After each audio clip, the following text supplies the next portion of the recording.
Mike, 29 female, boyfriend, 30 male, supports his sister and niece financially. How do I go about this? I've been with my boyfriend Jack, 30, for 2 years now, and 2 months ago, we took the big step of moving in together.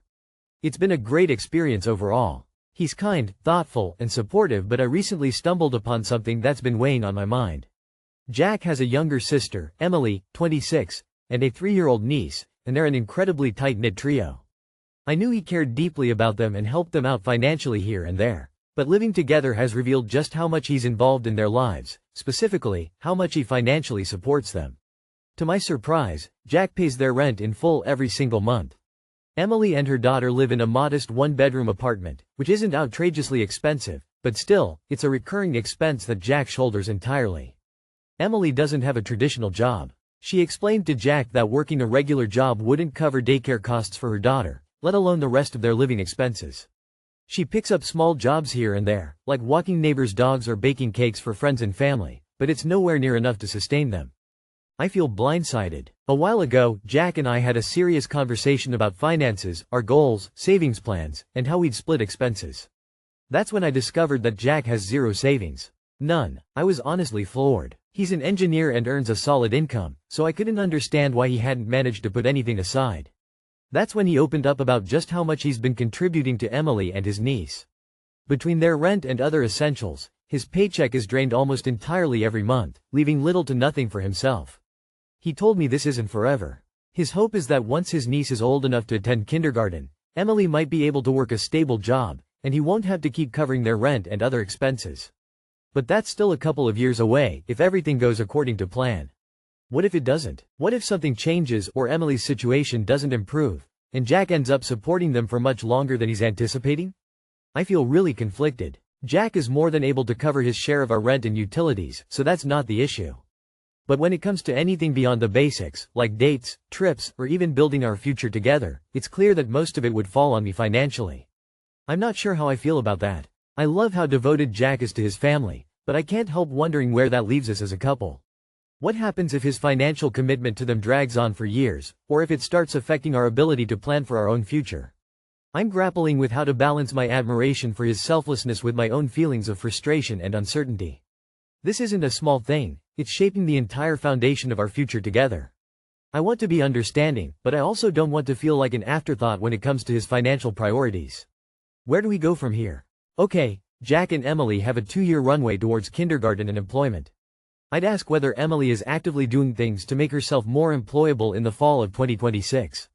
What sorts of daytime jobs, so she's not worried about childcare, would she be appropriate for? Are there certifications she can be working on in the evenings and during nap times? There's a reason you weren't made aware of this in the 2 years you've been together so far. There's a reason you weren't made aware of this prior to moving in with him. You should ask him why he waited so long to tell you, and why he waited until you had made a financial commitment to him before he told you. Nope, end it now. If he loses his job, who is he going to look at to pick up his slack? He should have told you before you moved in together. He made an ass out of himself and you. His sister will never get a regular job. She will always be a leech on her brother. He has created that situation. Not your responsibility to take on 2 other people. Jack's sister isn't wrong that daycare can cost more than a typical single parent can earn. Thankfully, in 2 years when this niece is school-aged, her mother will be able to take on more work. So this isn't a forever thing, at least it shouldn't be. But this is something he should have told you while he was talking about your future plans.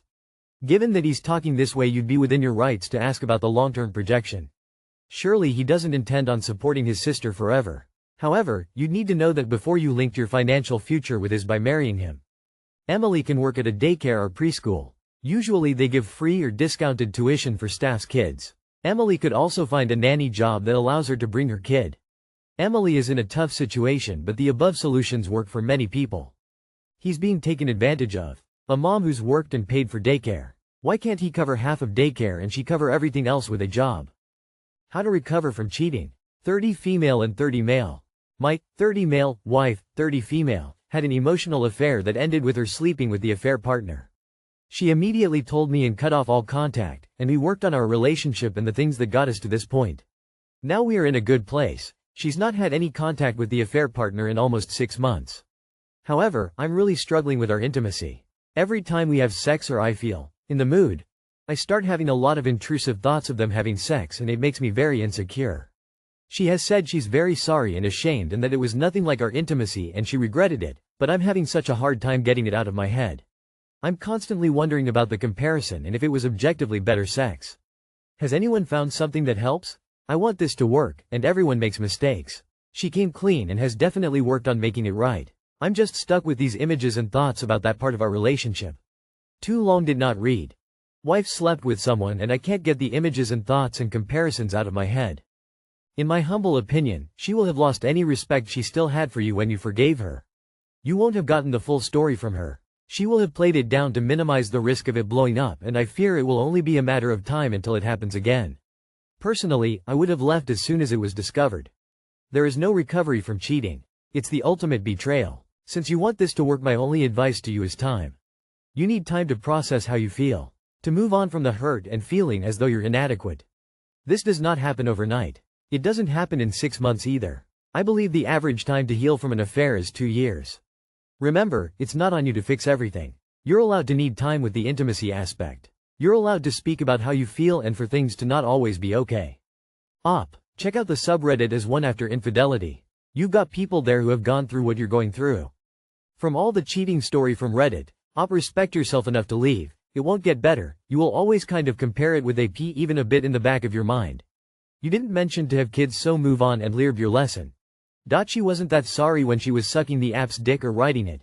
Jay came clean rire after, sure, give her credit, but she also made sure to clean her juice out of his pee-pee. Just saying. You are in your prime. Don't be a doormat, very sorry for you. Personally, as a man, I wouldn't ever be able to get past those thoughts. You're 30 years old, plenty of time to find someone else that respects you and live out a happy life with them without this poisonous black shadow hanging over you. I realize some people have it in them to work on this kind of thing, but I know I would be going through the same thing you are and that it would never go away.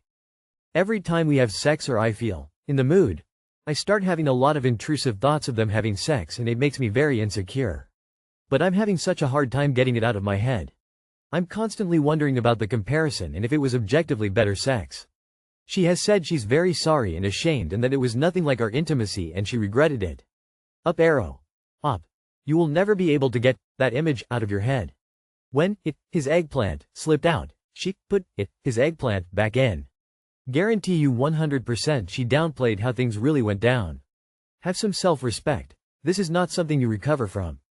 Me 31F partner 34M, won't get a job. Exhausted. What to do? I've been with my partner for 7 years and he hasn't worked or taken initiative to get a job.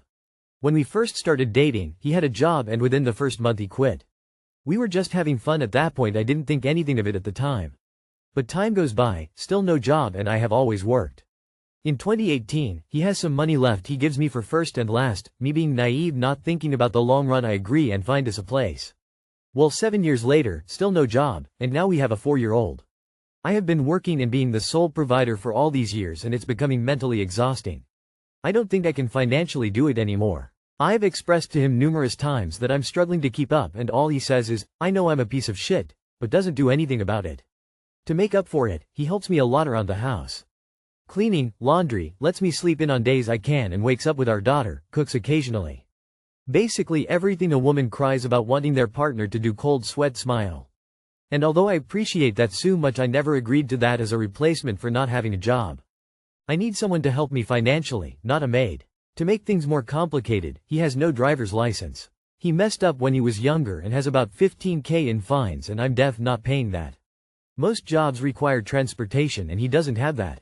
I've offered to drive him to work, but he's saying it would be difficult with our daughter, I'm assuming because it would be construction work. And that you can't get a job these days without actually knowing someone. It's just tiring. His birthday, Christmas, anything like that, I always get him something because in my heart I feel bad not to. For me, I don't get a thing. At first I didn't care, but now it's just sad. Thinking another year of Christmas, I put up my own stocking and forgot it's not even gonna be filled, and I just cry. I don't know what to do because I'm exhausted, I leave, I'm still in the same situation. You fucking break up, Jesus. These are basic adult things. He helps you out around the house. You are the breadwinner and he doesn't work. He should be doing most chores around the house as well as side duties like cooking every night. Women cry about wanting their partner to contribute when both work, not when they're providing everything financially. You don't need to appreciate him doing the bare minimum while you slave away providing for the family. The time to make this an ultimatum was 6.5 years ago. At this point he is never going to work because he has no incentive to do so while you stick around and pay for everything.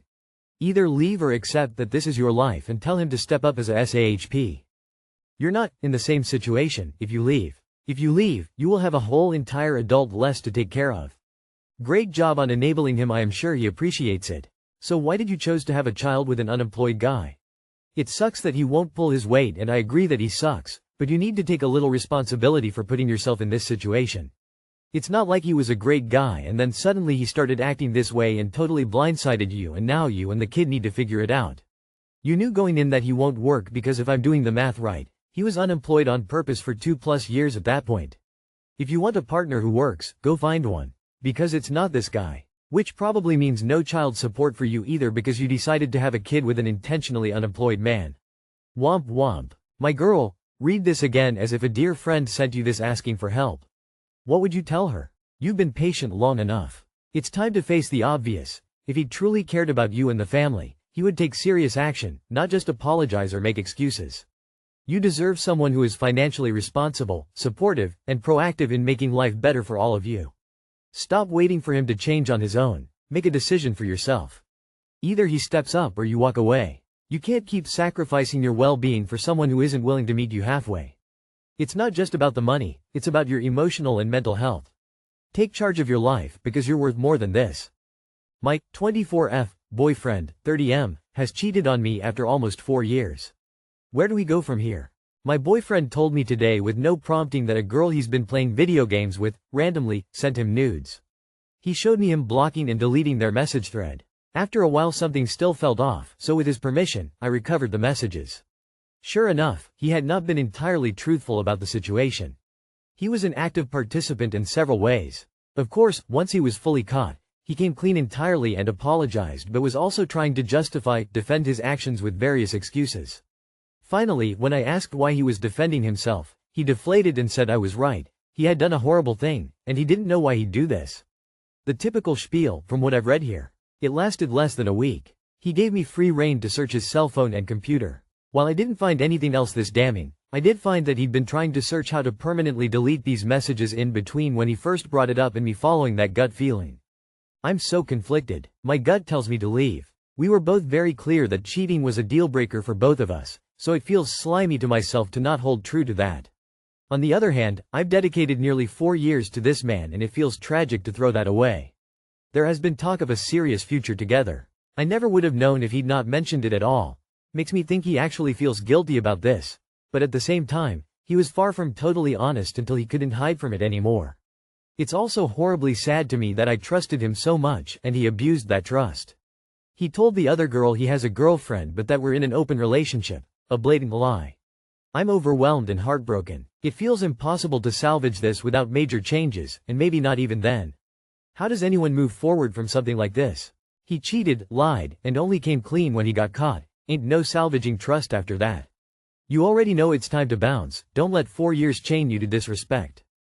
He cheated, and he lied. The trust is completely gone up. Where do we go from here? You remind yourself of your self-worth and respect yourself enough to know you don't need to stand by another person who is willing to disrespect you in such a way. I'm sorry this happened to you, Op. You must be feeling awful about it. You want to stay because of the sunk cost fallacy. You have invested time and it feels like a waste of that time to leave. He will do it again if you stay. You're only 24. Don't waste any more of your life with this person. He's 30 and still can't commit. Not a good sign. Move on. It will be hard at first, but then you'll be glad you did when you meet someone who appreciates and respects you. There is no point in saving this relationship. The only thing you will get is more hurt. There are better men out there. What major changes? That he does a better job not getting caught next time? 'Cause that's what you're looking at if you stay.